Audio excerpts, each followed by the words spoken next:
मसीह के जलाली और बाबरकत नाम में आप सबको एवेंजलिस्ट और रूह सुधाकर का सलाम। और मैं खुदावंद की शुक्रगुजारी करती हूँ आज के दिन के लिए और ज़िंदगी के लिए, ज़िंदगी की तमाम नेमतों के लिए मैं खुदावंद की शुक्रगुजारी करती हूँ। और खुदावंद ने आज फिर से फजल बख्शा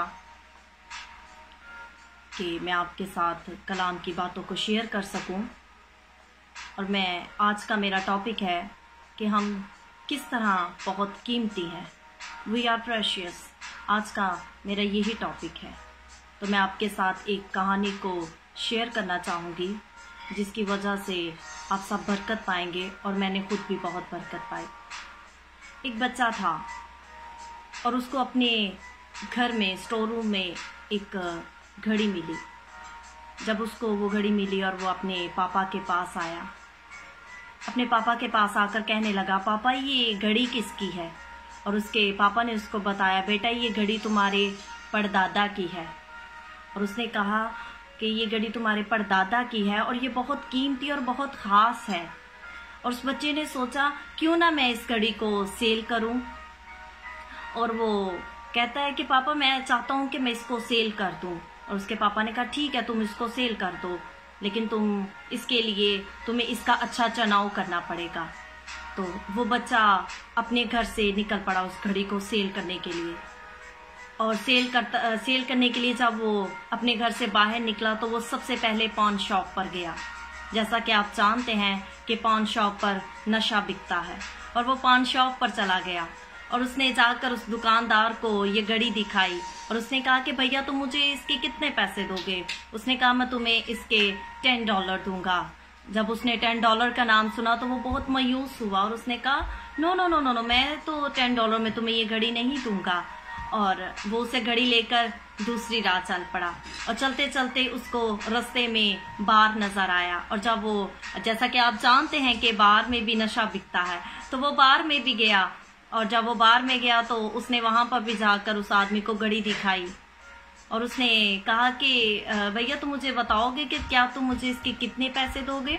उसने कहा उसने घड़ी को देखा और उसने कहा मैं तुम्हें इसके $25 दूंगा। उसने कहा नो नो नो नो, ये तो बहुत कम है, मैं तो 25 में तो मैं तुम्हें ये घड़ी नहीं दूंगा। वो उसे घड़ी लेकर अपने घर आ गया। और जब वो अपने घर आ गया तो वो परेशान होकर अपने घर में बैठ गया। और उसके पापा ने पूछा, बेटा क्या हुआ, क्या तुम घड़ी सेल कर आए? उसने कहा नहीं पापा, आज तो बहुत कम रेट लगा है, लेकिन आपने तो मुझे कहा था कि ये बहुत कीमती घड़ी है, ये बहुत ख़ास है, ये बहुत महंगे दामों में बिकेगी। लेकिन एक ने तो इसके $10 बताए और एक ने $25 बताए। उसके पापा ने उसको कहा कि बेटा कल सुबह तुम म्यूज़ियम में जाना। और जब उसने उसको कहा कि तुम कल म्यूज़ियम में जाना, तो वो बच्चा बड़ा हैरान हुआ और उसने उस रात वो पूरा रात वेट करता रहा कि कब दिन होगा और मैं कब म्यूज़ियम जाऊंगा। और सुबह होते ही वो बच्चा म्यूज़ियम में गया। और जब वो म्यूज़ियम में गया तो वहाँ पर जाकर उसने मैनेजर को घड़ी दिखाई और उसने कहा कि मैनेजर सर, क्या आप मुझे बताएंगे कि आप मुझे इस घड़ी के क्या पैसे देंगे? और जब मैनेजर ने वो घड़ी देखी और वो बहुत खुश हुआ और उसने कहा कि ये घड़ी तुम्हें कहाँ से मिली? और उसने कहा कि ये घड़ी जो है ये मेरे परदादा जी की है। तो उसने कहा ये घड़ी हमारे म्यूज़ियम को 4 चांद लगा देगी।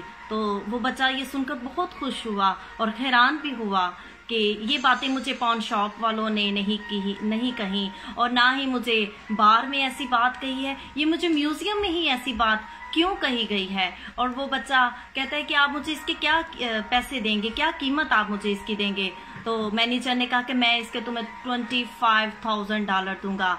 और उसी वक्त वो बच्चा खुशी से भर गया और उसने कहा कि पॉन शॉप पे और बार पर तो मुझे 10 और 25 रुपीस में डॉलर में बात हो रही थी, यहाँ पर मुझे 1000 में पैसे मिल रहे हैं। और वो बच्चे ने जल्दी से वो घड़ी मैनेजर के हाथ में थमा दी और पैसे लेकर फौरन भागता हुआ अपने घर पर आया और आकर अपने पापा को बताया। और उसने कहा क्या हुआ बेटा, तुम बहुत खुश हो, क्या तुम्हारी घड़ी सेल हो गई? उसने कहा हाँ पापा, मेरी घड़ी $25,000 में सेल हो चुकी है। मैं बहुत खुश हूँ, लेकिन मैं हैरान भी हूँ कि ये ऐसा क्या माजरा है, ऐसी क्या बात है कि वो म्यूजियम में ही उसके इतने ज़्यादा पैसे मुझे मिले। उसके बाप ने उसको बताया कि बेटा मैं तुम्हें ये बात कल भी बता सकता था, लेकिन मैं तुम्हें ये चीज़ रियलाइज़ करवाना चाहता था कि जब हम परफेक्ट जगह पर, अच्छी जगह पर चले जाते हैं तो हमारी कीमत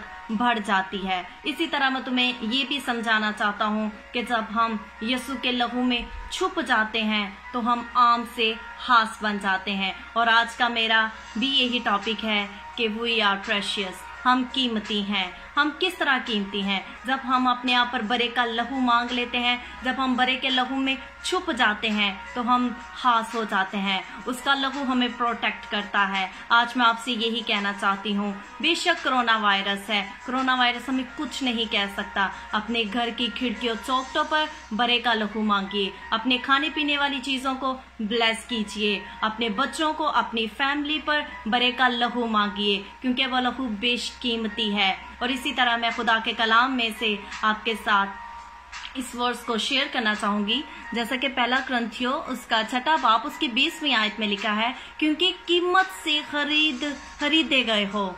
और इसी तरह पहला पतरस उसका 1 बाब और उसकी 18वीं और 19वीं आयत में लिखा है, तुम्हारी खलासी फानी चीजों यानी सोने चांदी के जरिया से नहीं हुई, बल्कि एक बेऐब और बेदाग भरे यानी मसीह के बेशकीमत खून से। Praise the Lord.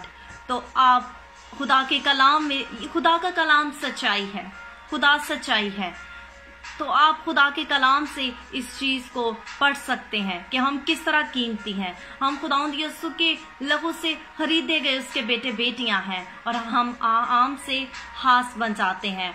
मैं आज आपको इस बात पे इनकरेज करना चाहती हूँ। आप बीमार हैं, आप बदरू गिरफ्ता हैं, आप कर्जों की लानतों मलामतों में हैं, आप परेशानी में हैं, आप दुख में हैं, तकलीफ में हैं, जिंदगी के किसी भी मोड़ पर आप इस वक्त खड़े हैं, परेशानी की हालत में हैं, कारोबार नहीं है, तो आज अपने आप पर बरे का लहू मांगिए, अपने आप को उसके लहू में छुपा लीजिए। जब आप ये लफ्ज बोलते हैं कि खुदावंद यीशु मैं अपने आप को तेरे बेशकीमती लहू में छुपा लेती हूँ, तो वो आपको प्रोटेक्ट करता है। और जब आप ऐसा कहते ही नहीं तो कौन आपको प्रोटेक्ट करेगा? कोई आपको प्रोटेक्ट नहीं कर सकता सिवाय यीशु के बेशकीमती लहू में, जिसमें ना कोई गुनाह था।